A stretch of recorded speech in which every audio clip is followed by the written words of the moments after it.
Chapter 8. A Difficult Choice. Dr. Harris looked at him with kind eyes. She said, "The good news is we can remove the tumor, but there are risks you need to know about." The other doctor started explaining.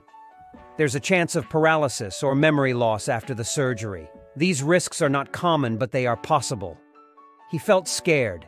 He thought about what it would mean to live with these problems, but he also thought about living with the tumor. The tumor made him see and believe things that were not real. Dr. Harris said, "You need to decide. If you live with the tumor, it will keep affecting your life. But if you choose surgery, and it goes well, you could start a new life." He asked, "What would you do if you were me?" The doctors looked at each other. Dr. Harris said, "It's a personal decision. Only you can make this choice." He spent the next days thinking hard. He thought about his life with the tumor. He remembered his imagined family. It was not real, but it felt real to him. He felt sad to lose that, but he also thought about a new life, a life where he could see and understand what was real. He wanted that. He wanted to know what was true. He talked to the doctors again. He asked many questions. They answered everything. They were very patient. In the end, he made his decision. He said, "I want the surgery. I want a chance at a new life." The doctors nodded. They said they would do their best. They would take good care of him. He felt many things. He was scared about the surgery. He wanted to face the future no matter what happened. He wanted to live a real life. Chapter 9. The Day of the Operation. It was the day of the operation. He felt nervous, but ready. The nurses came early to prepare him. They put him in a special gown and took him to a room. There were machines and bright lights. The nurses were very kind. They talked to him and made him feel less scared.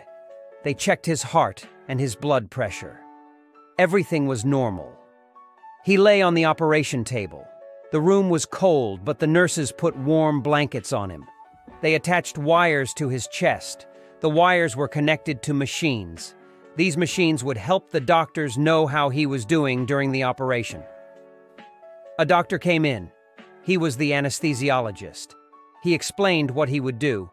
He said, "I will give you medicine. It will make you sleep. You will not feel anything during the operation." He nodded. He felt scared, but also knew this was the best choice. The doctor held something over his mouth and nose. He said, "Start counting backward from 10. He started counting. 10, 9, 8, 7, 6, 5. He felt sleepy. Then everything went dark. Chapter 10. Awakening into Uncertainty. After the long hours of surgery, he slowly began to regain consciousness. His eyes fluttered open, but the world around him was a blur. He tried to lift his hand, but his body felt heavy and unresponsive. The room was quiet, with only the soft beeping of machines. Panic started to set in as he looked around, trying to make sense of his surroundings. He didn't recognize the white walls or the medical equipment. His heart raced as he realized something even more frightening. He couldn't remember who he was. He tried to speak, but his voice was just a whisper. "Where am I? Who am I?" he asked, but there was no one immediately around to answer. His mind was a blank slate, void of memories, void of identity. A nurse walked in, her face friendly yet unfamiliar. She noticed his distress and quickly came to his side. "You're in the hospital," she said gently. "You've just had surgery. It's okay, you're safe." But his mind was swirling with confusion and fear. "I don't remember anything. Why can't I remember?" His voice was filled with desperation. The nurse tried to calm him. "It's normal to feel disoriented after an operation. Sometimes memory can be affected temporarily. Don't worry, it will come back." Her words were meant to be comforting, but they did little to ease his anxiety. He lay there, feeling lost in a world he couldn't remember. Questions raced through his mind. Who was he? What had happened to him? Why was he here? As the nurse checked his vitals and made notes, he felt a profound sense of isolation. The room, the machines, the nurse, everything seemed alien to him. He closed his eyes, hoping that when he opened them again, his memories would return.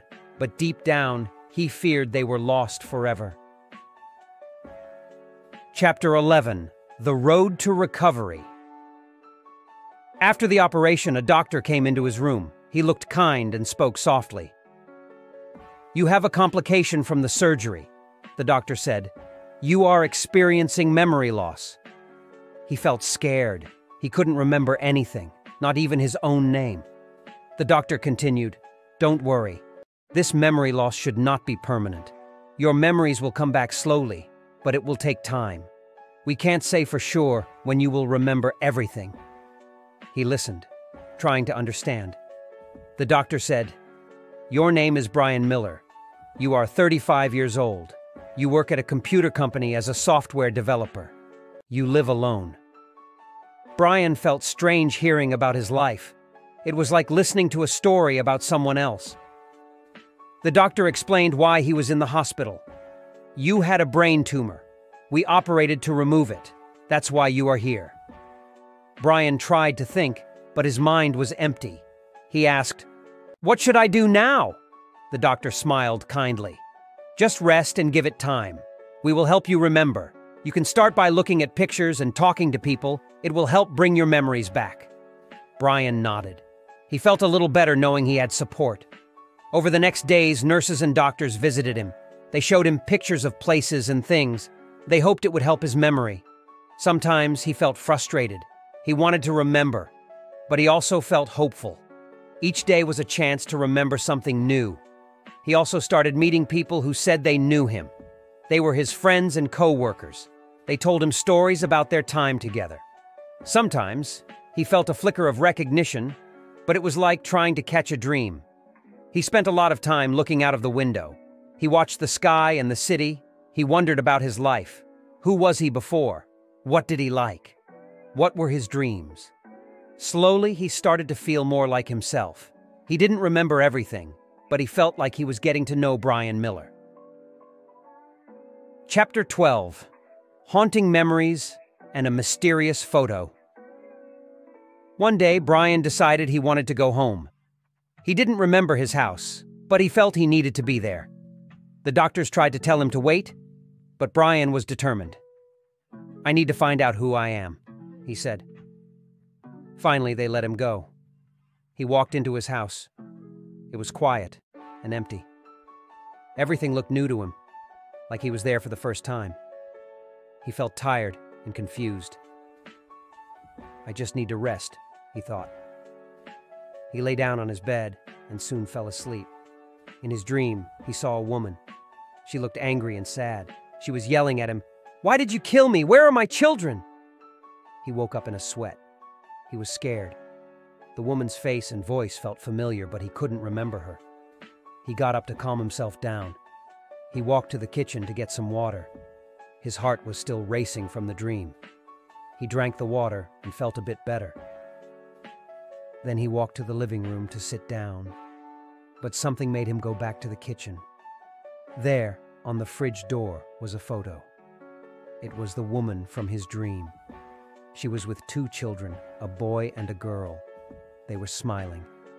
Brian felt his heart stop for a moment. Who are they? He wondered. He looked at the photo closely. The woman and the children looked happy. But why did he dream she was angry? He felt a mix of fear and curiosity. He wanted to know more about the woman and the children. Were they his family? But why couldn't he remember them? He sat down with the photo. He looked at it for a long time. He tried to remember anything about them, but his mind was blank. He knew he had to find out who they were, but he also felt scared. What if the dream meant something bad? He knew he had to search for answers, but he didn't know where to start. The story will continue. See you in the next video. Thanks for watching.